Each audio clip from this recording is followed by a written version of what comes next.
Hello दोस्तों, आप सब कैसे हैं? अरमान मोटिवेशन में आप सबका स्वागत है।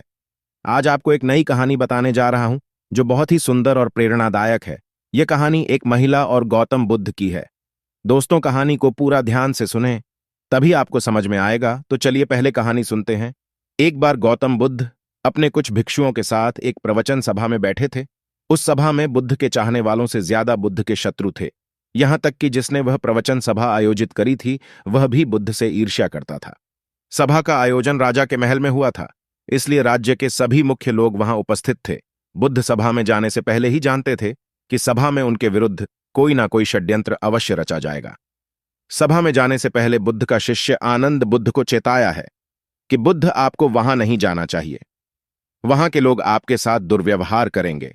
न जाने उन्होंने आपके विरुद्ध कैसा षड्यंत्र रच रखा हो, लेकिन बुद्ध अपनी करुणा के चलते वहां जाने से खुद को नहीं रोक पाते। सभा की शुरुआत होती है बुद्ध के साथ कुछ तीखे प्रश्नों से। बुद्ध से ईर्ष्या करने वाले लोगों का यह प्रयास होता है कि बुद्ध से कोई ऐसा प्रश्न पूछा जाए जिसका उत्तर बुद्ध ना दे सके, परंतु बुद्ध सभी प्रश्नों के उत्तर बड़ी ही सरलता से दे देते हैं। सभा में उपस्थित लगभग सभी लोग अपने अपने प्रश्न पूछ लेते हैं और उन्हें उनके उचित उत्तर भी मिल जाते हैं। अचानक वहां एक स्त्री आती है और बुद्ध से कहती है, आप ध्यान की बात करते हैं, आप ज्ञान की बात करते हैं, आप सत्य की बात करते हैं, आप लोगों को सत्य के मार्ग पर चलाने की जिम्मेदारी लेते हैं, परंतु क्या आपके भीतर तनिक भी दया नहीं? क्या आपको मुझ अबला की कोई चिंता नहीं जिसे आपने गर्भवती बनाकर छोड़ दिया है? क्या आपको मेरे पेट में पल रहे बच्चे की कोई चिंता नहीं? उस स्त्री की बात सुनते ही सभा में हड़कंप मच जाता है। सभी लोग एक दूसरे से बातें करने लगते हैं। उस सभा का ही एक व्यक्ति खड़ा होता है और कहता है, अरे, स्त्री के सौंदर्य के सामने तो बड़े बड़े ज्ञानियों ने घुटने टेक दिए, फिर ये बुद्ध क्या है? फिर कोई और खड़ा होता है और कहता है, हमें बुद्ध से यह उम्मीद नहीं थी कि बुद्ध इतना नीचे गिर जाएंगे।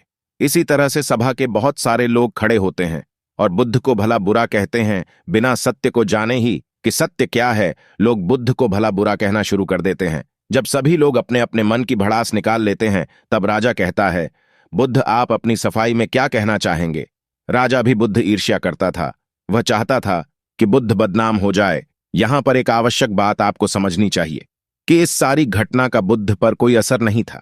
ना तो लोगों के अपशब्दों का बुद्ध पर कोई असर था और ना ही उस स्त्री के झूठे आरोप का। जानते हो क्यों? क्योंकि बुद्ध जानते थे कि सत्य क्या है। वह अपनी नजर में ठीक थे। सूत्र यही, चाहे पूरी दुनिया आपके खिलाफ हो जाए, अगर आप अपनी नजर में ठीक है, अगर आप जानते हैं कि आप सत्य के साथ हैं, तो आपका कोई कुछ नहीं बिगाड़ सकता। सभा के सभी लोग संदेह में थे। यहां तक कि बुद्ध के कुछ नए भिक्षु भी संदेह में पड़ गए थे, लेकिन बुद्ध जानते थे कि वह क्या है और यही आवश्यक था। इसीलिए उनके चेहरे पर 1% भी बदलाव नहीं आया था। राजा बुद्ध से कहता है, बुद्ध, क्या आप अपनी सफाई में कुछ कहेंगे?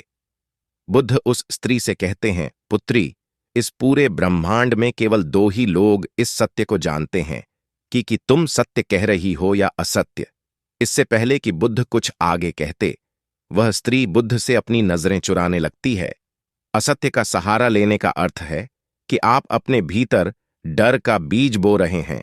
अब यह बीज जैसे जैसे वृक्ष बनेगा, वैसे वैसे आपकी समस्याएं बढ़ती जाएंगी। उस सभा का ही एक व्यक्ति उस स्त्री से कहता है, तुमने बहुत बड़ी बात कही है। अगर यह गलत साबित हो गई तो तुम जानती हो ना कि तुम्हें क्या दंड दिया जाएगा। उस व्यक्ति की बात सुन उस स्त्री के हाथ पैर कांपने लगते हैं और वह तेजी से वहां से भागने लगती है। तेजी से भागने के कारण उस स्त्री ने अपने पेट से जो गठरी बांध रखी थी वह खुलकर जमीन पर गिर पड़ती है और सत्य सबके सामने आ जाता है।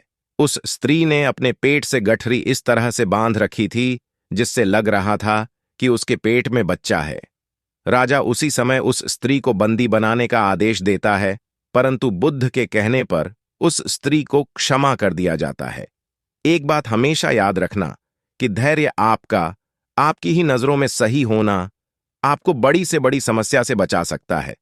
दोस्तों, ये कहानी आपको कैसी लगी हमें कमेंट में जरूर बताएं। हमारे चैनल को सब्सक्राइब करें, लाइक और शेयर करें। अपना ख्याल रखें और अपने परिवार का भी। फिर मिलेंगे एक नई कहानी के साथ, तब तक के लिए धन्यवाद।